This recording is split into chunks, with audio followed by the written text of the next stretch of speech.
What's up guys, and welcome back in our channel. In today's video I'm gonna teach you how can you get your Bank of America Swift code online.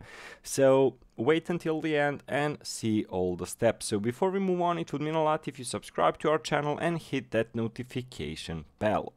So to find Bank of America Swift code online, you can visit the official Bank of America website or use online Swift code directories. Additionally, you may contact Bank of America customer service for assistance.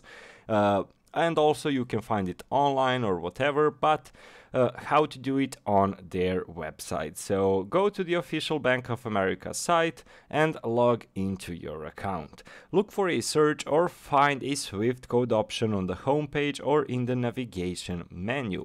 Enter the relevant details such as the country, city and branch info, and the Swift code for the specific location should be displayed. If you can't find a direct search option, you may check the Contact Us or Customer Service section for assistance in obtaining a Bank of America Swift code.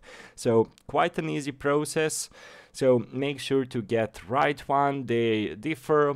Basically, do not get the first one that you see online, but make sure that that Swift code is right for you. So you should use the steps on the website that I just told you. So look for a search or find the Swift code, enter the relevant details as country, city and branch info, and the Swift code for a specific location should be displayed. If you can't find any of those, go for Contact Us or Customer Service section for assistance in obtaining the Swift code. So guys, basically that's the entirety of the process, but before the end, as I told you, it would mean a lot if you subscribe to our channel and hit that notification bell. That's it guys for today's video. Thank you so much for watching and see you in our future ones. Goodbye.